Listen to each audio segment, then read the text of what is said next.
From Nigeria, I say good afternoon, ladies and gentlemen. I want to thank the organizers of this Global Summit for inviting me to participate in this conference. Indeed, it is my honor. Permit me to stand on the already established protocols, and I have little time to do this presentation, and so as much as possible, I'm going to be brief. Now, this presentation is about stigma among the stigmatized. Stigma among the stigmatized, preferred social distance, and its associated factors among psychiatric outpatients in Benin City, Nigeria. And the authors of this study are Dr. Samuel Osasona of the Department of Medicine, Mental Health Unit, Edo State University, Uzairue, Nigeria, and Professor Caroline Ofowe. Professor Ofowe is a professor of clinical psychology, Department of Mental Health, University of Benin. We are going to follow this outline as we do this presentation. We are going to look at the abstract, introduction, all through to the limitation of the study, acknowledgement, and references. Now, researchers up to date have focused more largely on public stigma towards people with mental illness. Literature evidence appears inadequate on stigma and discrimination among the patients themselves, among the psychiatric patients themselves. And this creates a prominent gap in literature, and it limits intervention that will improve tolerant attitude among them, as well as successful treatment outcome. Now, to this extent, the aim of this study was to determine the prevalence of moderate to high social distance among participating psychiatric patients and elucidate the factors that are associated with social distance. It was a cross-sectional study, and the participants actually included psychiatric patients attending the outpatient clinic of a tertiary hospital in Benin City, Nigeria. Of course, a social demographic data collecting sheet was used to collect the social demographic data, the Borgado Social Distance Scale, the World Psychiatric Association Stigma Questionnaire, the Brief Psychiatric Rating Scale version 20, while all the instruments that were used in collecting data. Version 21 of the SPSS was used to analyze the data at a statistically significant level of P less than 0.05. Now, results briefly in the abstract. The prevalence of moderate to high social distance was 67.8%, and social distance has significant association with the belief about heredity as a cause of mental illness, the belief of evil spirits and witches causation of mental illness, the belief about treatment outcome of the illness, and the belief that persons with mental illness are dangerous. These are variables that have significant association with moderate to severe social distance. All of these variables, apart from dangerousness, actually independently predicted moderate to high social distance among the patients. Now, the findings of this study presented an emerging evidence of high social distance and stigmatization among psychiatric patients towards one another, which is similarly to reported public stigma against them. It therefore means that misconceptions that influence high social distance in the public are also shared by the patients. This development warrants conscious and concerted efforts to stem them. Now, brief introduction. Stigma is a recognized phenomenon in mental illness. It is described as the status loss and discrimination triggered by negative stereotypes about individuals labeled as having a mental illness.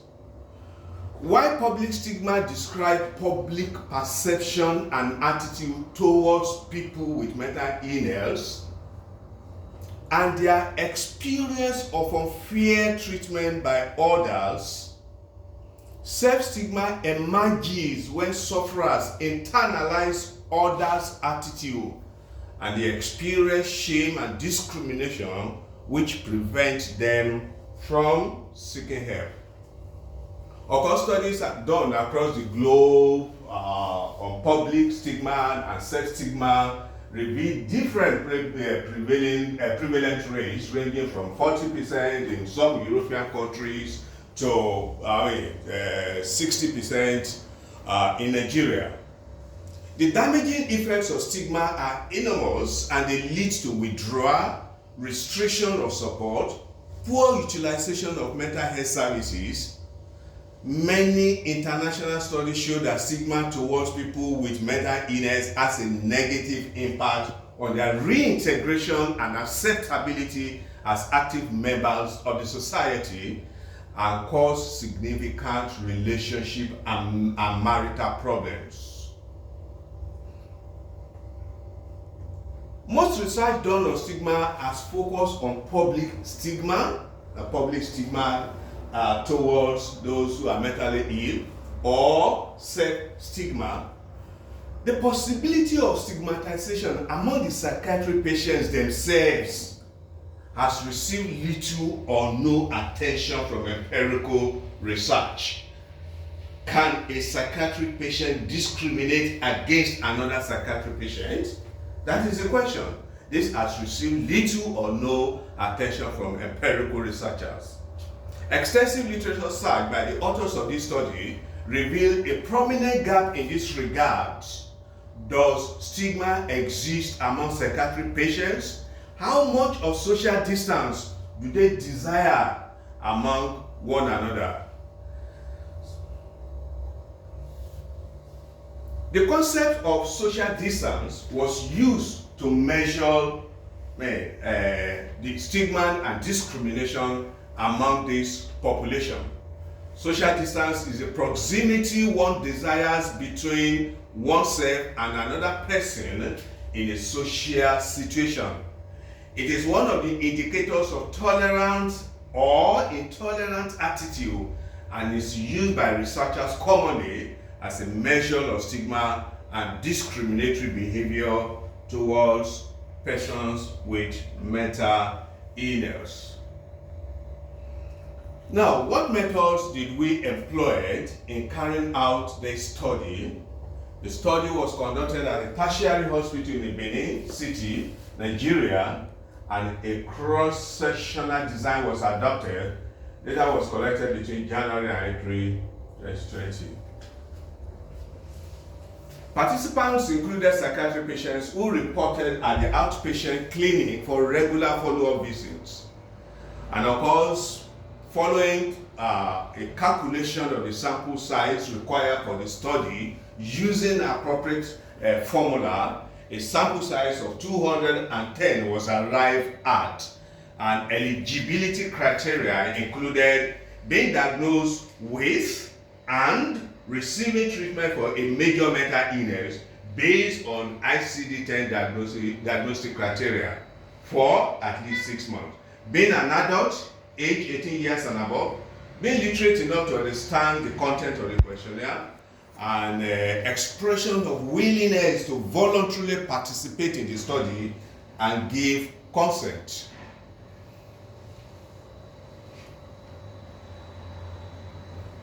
Now, the questionnaire that was used in collecting data from the participating patients was divided into 4 sections. The first section was a socio-demographic and clinical data collection sheet. Of course, this was designed by the authors. Section B was the Borgado's Social Distance Scale is a standard psychological testing scale developed by Emory and Emory M. Borgados to empirically measure people's willingness to participate in social contacts of varying degrees of closeness with members of diverse groups, racial groups, people with mental illness, the homeless, and so forth.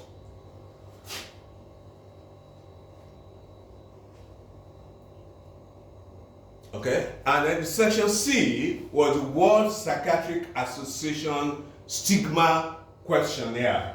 This questionnaire was designed for the World Psychiatric Association to investigate and reduce stigma among patients with schizophrenia, persons with schizophrenia. However, the questionnaire was modified to investigate stigma among people with mental illness generally, not only those that have schizophrenia. And the section D of the questionnaire was the brief psychiatric rating scale. Was developed by Obateru and Gorman as a standard semi-structured interviewer-administered schedule for measuring psychopathology profile. The 18-item version of this questionnaire was used in this study. The higher the score, the higher the severity of the illness. All of these instruments have been used by researchers in Nigeria. Now, talking about the ethical issues, the ethical protocols were duly observed before the commencement of this study. On each clinic day, consecutive participants were approached. The nature and purpose of the study was explained to them. They were informed of their liberty to either participate voluntarily or decline participation. And they were also told that there will be no penalty for declining participation, neither will there be any incentive for participating. Confidentiality was assured and informed consent was obtained from the willing participants.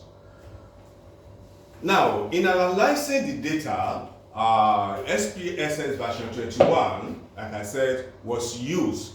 Categorical variables, especially the socio-demographic data, were dichotomized for the purpose of appropriate statistical analysis like the SciTech test in order to assess their relationship with social distance.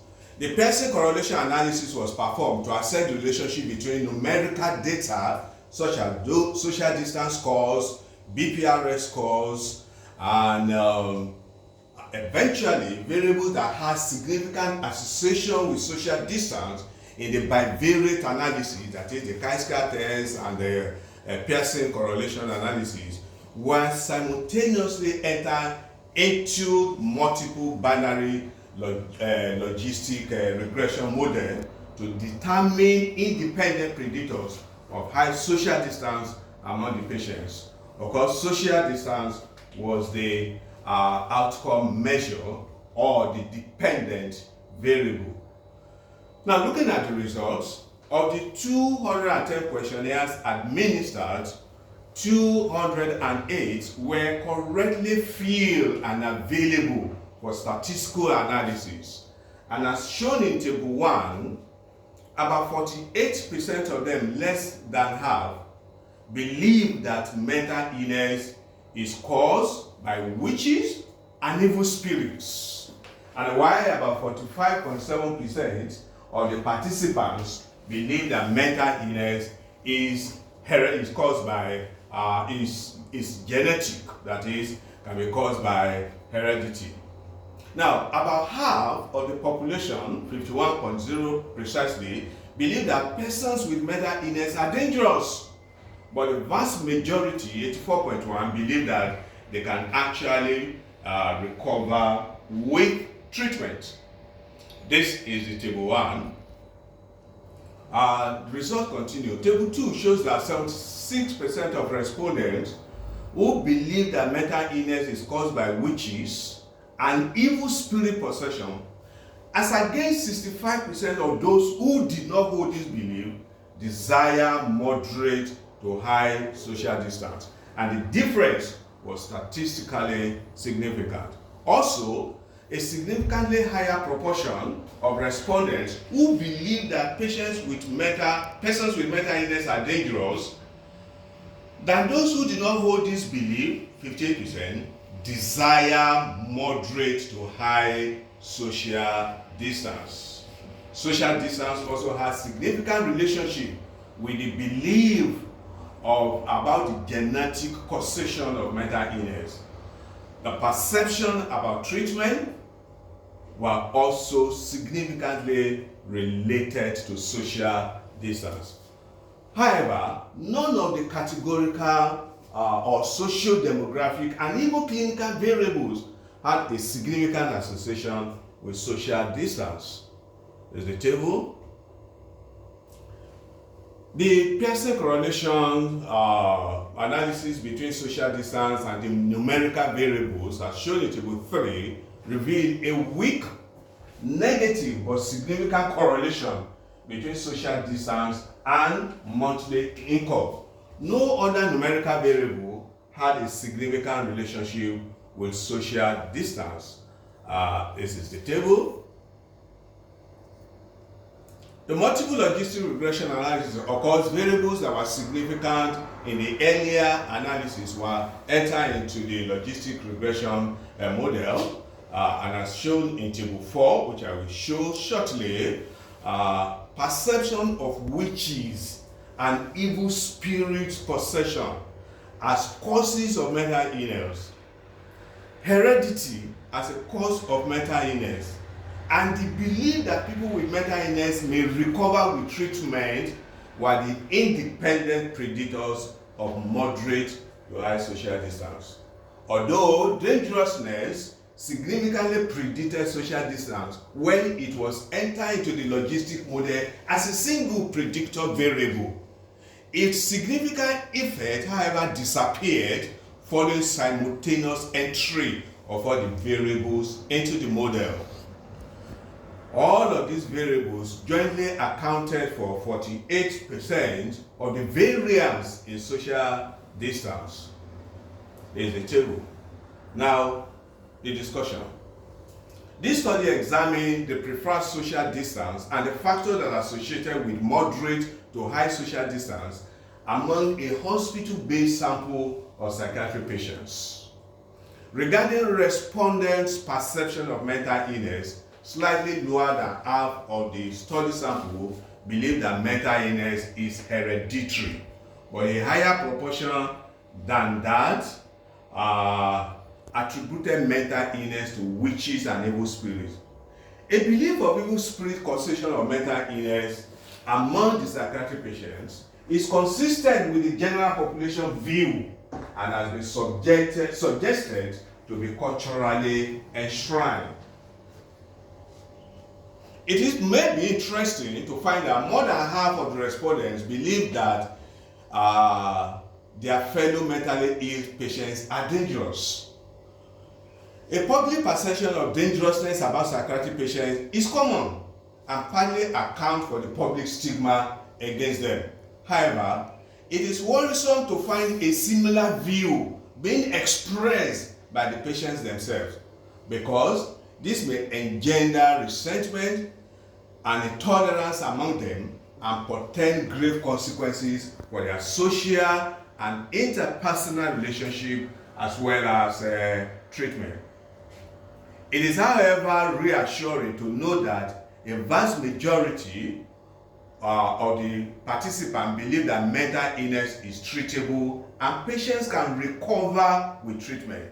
The implication of this for treatment, medication adherence is significant. Patients are likely to adhere reasonably well to their medication when they believe that their condition is treatable. About 2/3 of the patients preferred a moderate to high social distance from other psychiatric patients. In view of the paucity of studies on this topic, there are no previous data to compare our findings with.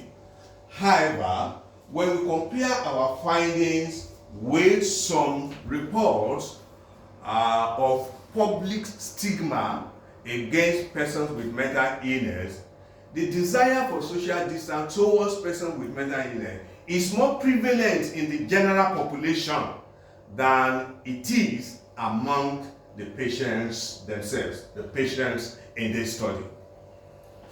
Despite that finding, however, it is worrisome that as much as 67.8% of the patients preferred moderate to high social distance towards other psychiatric patients. This high rate could be explained, perhaps partly, by the belief of dangerousness, the belief in evil spirit possession that was held by the patients. Smith and his colleague reported that the beliefs and attitudes that people hold towards mental illness and persons with mental illness influence their desired social distance. Our finding in this regard portends serious implications for treatment outcome. Due to intolerance and resentment, the expected social interaction among the patients during inpatient treatment and rehabilitation may be hampered. Furthermore, the double jeopardy of stigma from the public and stigma from fellow patients will adversely affect a patient's self-esteem and help-seeking behavior.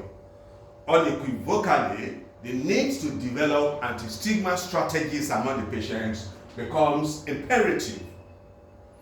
Moderate high social distance was found to have significant association with the belief that psychiatric patients are dangerous. A disbelief that they can recover with treatment, and attribution of evil spirit possession and heredity to mental illness. Now, it is important for us to note here that the correlates of high social distance as found in this study are largely similar to reported correlates of public stigma against psychiatric patients. So, the correlates of stigma among the patients themselves, they are likely similar to the correlates of stigma, correlates of public stigma against the patient. Thus, public misconception about mental illness and persons with mental illness are shared by the psychiatric patients themselves. Perhaps this is not surprising because the patients are part of the larger population and enshrined beliefs and attitudes in the society are bound to rub off on them. It is also worthy of note that the factors that were associated with desire for social distance among the patients were largely related to beliefs and conceptions rather than social demographic variables. To this end, education and enlightenment programs that will broaden the knowledge of the patients regarding causation, nature, and treatment of mental illness may significantly reduce the desire for social distance among the patients. Conclusion and recommendations. In conclusion, this study has shown an emerging evidence of high social distance and stigmatization among psychiatric patients towards one another, similar to reported public stigma against them. Misconceptions that influence high social distance in the public are shared by the patients. This development warrants conscious and concerted efforts to stem the tide. The authors therefore recommend that 1. Anti-stigma programs that have hitherto been targeted at the public should be extended to the patients also. Education through strategic information about mental illness may play a crucial role in reducing desired social distance. The role of rehabilitation in reducing stigma has been reported. Thus, rehabilitation programs structured to strengthen social contact and vocational functioning among the patients are important. Also, counseling based on improving their coping and self-esteem, as well as cognitive behavior therapy, have been found to be useful, not only in reducing stigma, but also in dealing with the consequences of stigma. What were the limitations of this study? This study is limited by its cross-sectional design, as well as the limited sample size scope of the data. Despite these limitations, it has enhanced our understanding of a very important subject, which up to now has been missing prominently in literature. For future research, a multi-center replication of this study to corroborate the findings of this study is advocated. The authors wish to thank the authority of the affiliated institution for granting the permission to conduct this study, and the patients who painstakingly participated in the study. This research was self-sponsored, no financial support, no sponsorship, and no conflict of interest were declared. These are the references. Thank you very much. I wish to say at this point that this study was published by the Sri Lanka Journal of Psychiatry, volume 13, number 2, in 2022. And so the Sri Lanka Journal of Psychiatry retains the copyright. Thank you very much for this honor. Thank you.